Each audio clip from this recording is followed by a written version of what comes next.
Bonjour et bienvenue dans Africafé, l'émission qui décrypte pour vous l'actualité des organisations africaines et de l'Afrique. Aujourd'hui, nous allons parler de la gestion continentale de la migration au niveau de l'Union africaine. Mais avant cela, faisons un tour d'horizon de cette question. La gestion continentale de la migration est un défi que l'Union africaine tente de relever. La plupart des Africains qui migrent le font à l'intérieur du continent.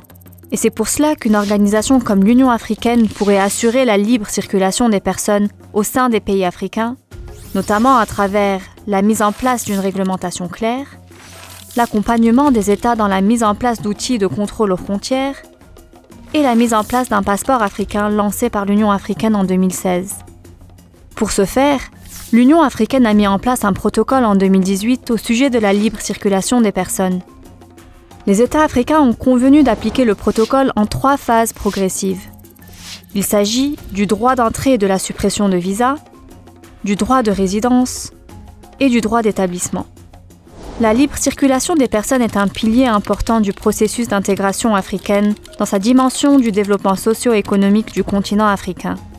Malheureusement, la mise en place de cette libre circulation pâtit encore de certains freins structurels, comme l'instabilité politique, la faible autonomie financière de l'Union africaine et un manque d'implication des communautés économiques régionales. Bonjour Monsieur Ivan Martin, c'est un plaisir de vous avoir. Aujourd'hui, on va parler de la gestion continentale de la migration, en l'occurrence de la gestion continentale africaine de la migration. Et l'organisation par excellence, l'organisation africaine continentale par excellence, c'est l'Union africaine. Du coup, ma première question, c'est quel est le rôle de l'Union africaine dans la gouvernance de la migration et de la libre circulation des personnes? L'Union africaine a plusieurs rôles dans la gouvernance continentale de la migration et de la libre circulation des personnes en Afrique.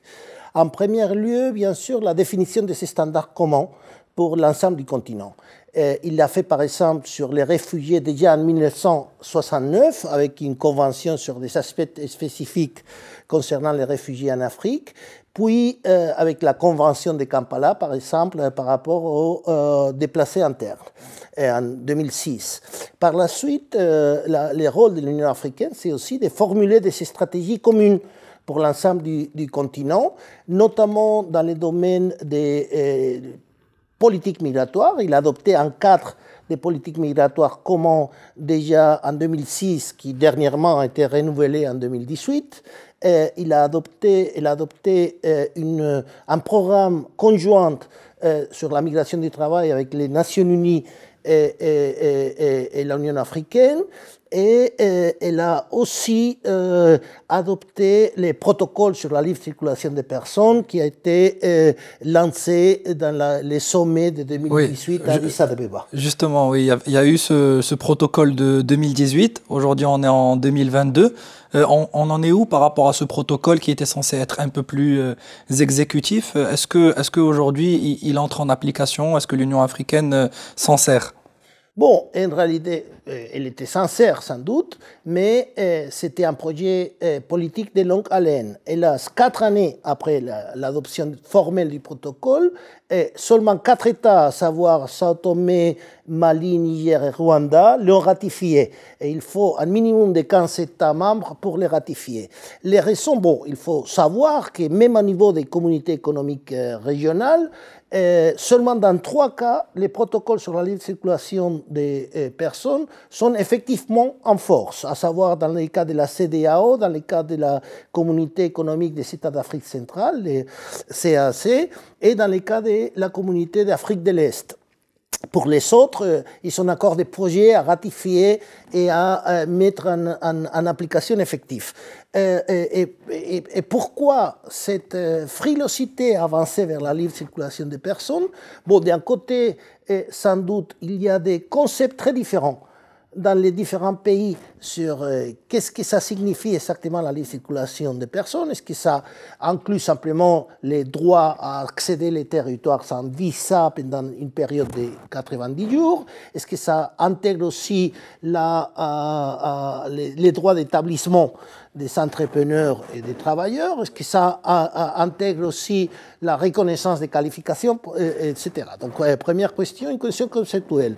Une deuxième question très importante aussi, c'est les préoccupations sur la sécurité.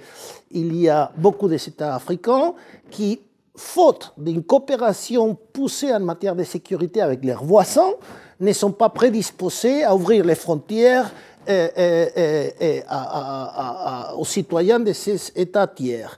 Et troisième question qui est très importante par rapport à ça, c'est le fait qu'en réalité, les États des différentes communautés régionales n'ont pas les mécanismes pour assurer cette mise en œuvre effective des protocoles sur la libre circulation en termes de contrôle des frontières, en termes de gestion d'un passeport commun, etc. Ouais. Donc déjà, la gestion continentale de la libre circulation des personnes et de la migration en général, c'est un défi énorme au niveau de l'Union africaine, et vous parlez aussi au niveau régional et des défis qu'il y a au niveau régional pour les communautés économiques régionales, comme par exemple la CEDEAO qui est tout près de chez nous.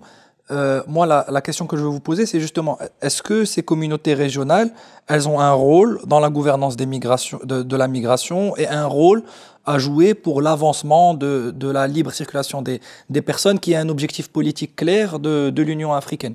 Ils ont un rôle fondamental, au moins pour deux raisons. La première, c'est que jusqu'au moment, ils ont été les vrais moteurs de cette intégration consistante à éliminer les barrières à la libre circulation des personnes. Les blocs de construction de la future zone africaine de libre circulation des personnes. Et il y a des protocoles sur la libre circulation dans 6 des 8 communautés économiques régionales, même si seulement dans 3 cas, ils sont effectivement en force. Mais au-delà de ça, les communautés économiques régionales permettent aussi une coopération avec les pays voisins les plus proches sur des questions d'intérêt commun, et aussi de tenir compte de ces spécificités des différentes sous-régions. Je vous donne un exemple. La CEDEAO ou l'IGAD, à l'autre extrême du continent, ils ont tous les deux adopté des protocoles sur la transhumance. C'est une réalité, transhumance internationale évidemment, c'est une réalité qui n'est pas pertinente pour des autres régions, par exemple. Vous pouvez expliquer c'est quoi la transhumance pour nos auditeurs? La transhumance, c'est le transport périodique des bétail, des cheptels, par des bergères transhumantes, donc nomades, qui souvent passent les frontières à la recherche des pâtures ou de l'eau. D'accord. C'est vrai, c'est intéressant de parler de transhumance comme une question, un détail à régler, parce que on le voit en Afrique de l'Ouest, les conflits entre pasteurs et éleveurs sont des vrais facteurs d'instabilité. Dans l'analyse et l'architecture de sécurité, on doit considérer ce conflit entre pastoralistes et éleveurs, et aussi ce facteur-là qui est transnational et qui transcende les frontières pour les transhumants et les pasteurs, qui considèrent les frontières comme très poreuses et parfois inexistantes. Voilà, et voilà le rôle des communautés économiques régionales, c'est de créer un cadre légal qui permet la continuation de cette activité consuétudinaire, tout en assurant la sécurité en même temps, exactement, qu'on assure la sécurité des différents pays. Il y a ce défi-là de sécurisation, aussi d'équilibre des intérêts entre, par exemple, les transhumants et les éleveurs, mais aussi au niveau de la sécurité. Certains pays font face à des conflits, donc peut-être que l'ouverture des frontières à ce moment-là n'est pas un choix stratégique judicieux. Quels sont, à votre avis, les autres défis auxquels peut faire face l'UA, et que l'UA auquel l'UA doit répondre pour pouvoir atteindre cet objectif à terme de libre circulation? Oui, je pense que l'Union africaine, comme les communautés économiques régionales, on était capable et on montrait une grande capacité de développer des instruments de gestion et gouvernance des migrations et de la libre circulation, et de trouver un consensus politique autour de ces instruments. voir les protocoles, etc. Et or, ce qui est beaucoup plus difficile, et c'est un grand défi, c'est la mise en œuvre effective de ces protocoles et de ces accords politiques sur la libre circulation des personnes. C'est très clair. Déjà, la ratification tarde, mais pas seulement ça, il y a très souvent des pas en arrière. Je me réfère par exemple à la clôture des frontières du Nigeria à partir de 2019, contre tous les engagements que le Nigeria avait adoptés du jour au lendemain. Et on pourrait donner beaucoup d'autres exemples, et ça c'est lié effectivement à la faiblesse un peu de l'état des droits dans beaucoup des États africains, qui fait que les engagements légaux adoptés à niveau international ne sont pas automatiquement traduits par des actions effectives sur les frontières ou dans les territoires des uns et des autres. Deuxième défi qui me semble très important, c'est le défi des ressources financières. Autant l'Union africaine que la communauté, les communautés d'économie régionale ont une carence majeure de ressources financières propres parce que les États membres ne font pas leur apportation DUS. Et ça conduit à deux problèmes majeurs: une manque de personnel qui gère les communautés et donc qui s'occupe de la gouvernance et de la mise en œuvre des différents instruments, mais aussi une dépendance pratiquement structurelle de la coopération internationale qui affaiblit énormément les poids politiques de ces communautés régionales de l'Union africaine. Souveraineté, oui. Et finalement, je pense qu'il faut le mentionner aussi, il y a un espace d'ambiguïté sur le degré de priorité des questions migratoires dans l'Union africaine et dans les différents pays et dans les différentes communautés régionales. Ce n'est pas clair si c'est une réponse à une demande internationale ou c'est plutôt une vraie dimension de la stratégie de développement, comme c'est affirmé dans la vision 2063 de l'Union africaine.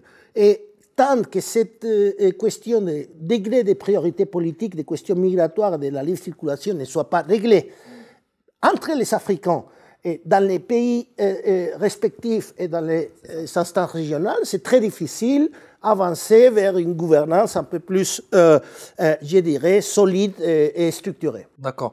Donc, bon, c'est vrai, c'est assez logique. Il y a une incidence directe sur la mise en priorité des questions migratoires au niveau continental, des problèmes structurels que connaissent les pays africains, notamment l'émergence économique, la mise en place d'un état de droit, qui fait que, disons, ces pays-là sont assez distraits, leur agenda politique est pris par d'autres questions qui prennent la priorité sur la gestion migratoire, sur la gestion globale de la migration, mais aussi la gestion continentale d'autres questions. Vous avez mentionné la fermeture des frontières du Nigeria.